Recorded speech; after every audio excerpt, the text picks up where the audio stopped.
All right, this is OXDF looking at the Log4Jack blue team terminal in Sans Holiday Hack. This is looking at the Log4j from the defensive side of things, and this is also one of those more of a walkthrough than a challenge. It's going to sort of illustrate to us what's going on, and it's a pretty useful dive into understanding how Log4j exploitation works. So we start with Professor saying he's going to look us around. So are we ready to begin? We'll say yes. In this lesson, we're going to look at Java source code to understand the CVE. You don't need to be a programmer. Let's go next. Prepared several files for us. So first, we're going to look at the Java source. We're going to go into the vulnerable application and look at what's there. And so we're going to display the contents of display file v1 here.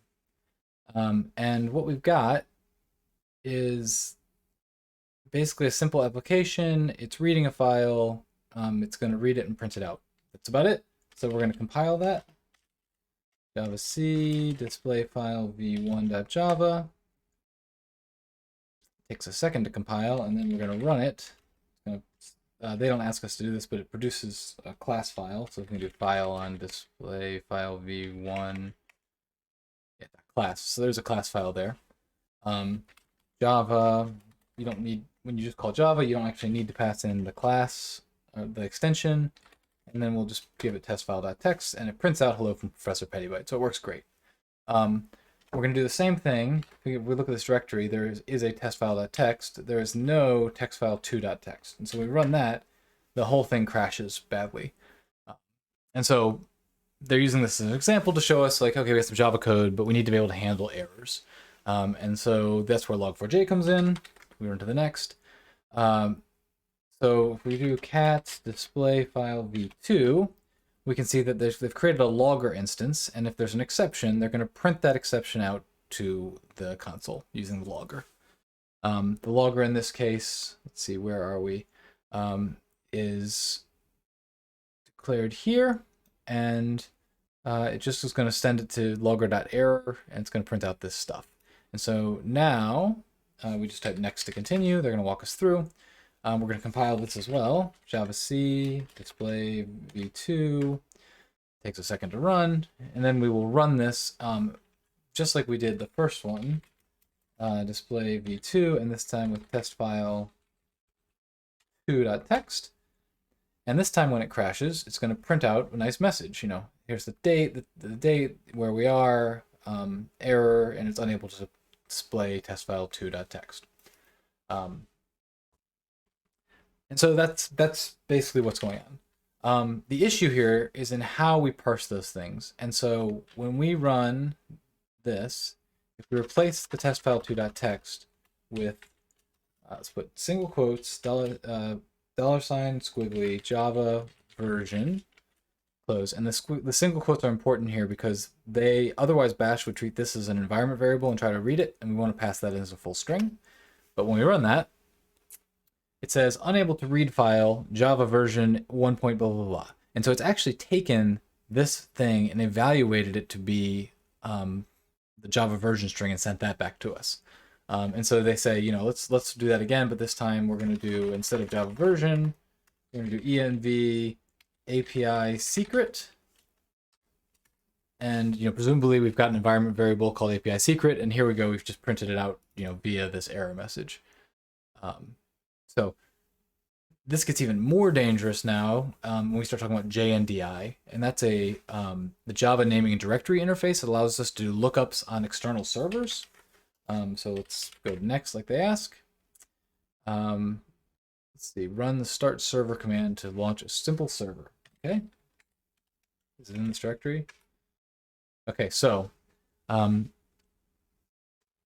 okay, so basically what we've got here is we got a server listening on 1389, which is typically LDAP runs on 389, but a lot of times these exploits we're having them run on 1389, so that's fine. So we'll do 2, and then we will do, I can't do any copying in these terminals, JNDI LDAP 127.0.0.1 1389/exploit.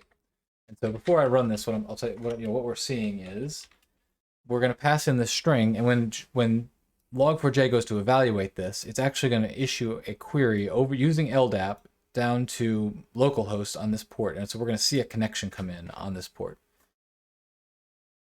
And it does, we can't see much because because that server doesn't seem to be actually serving LDAP. It's probably just a Netcat listener. We just see the connection come in, but that's enough to show that something bad could be happening. And it's actually possible. Let's see. Are we going to go beyond this? I'm not sure. We're going to Control-C to close this. Okay, so it's actually possible there to actually send back Java code and have it execute in certain scenarios. So that's why this is really bad. So let's go back up and into the patched directory. We run ls. We're going to do source classpath.sh to get to the newest version of log4j. And then we will do javac to compile display file v2.java. Takes just a second. And now when we run java display file 2, this Java version, probably could have up arrowed to get to it, but we get to it. We'll see that it's no longer evaluating that input string, it's just treating it as a string and it's spitting it out and saying it's not a valid name. So now we're going to shift gears a little bit, and this demo is going to go to looking at ways to detect log4j. And so we're going to use this log4scan utility, and it's going to scan it. So we're going to use it right now, the log4j2scan, and we're going to scan the vulnerable directory. That makes sense.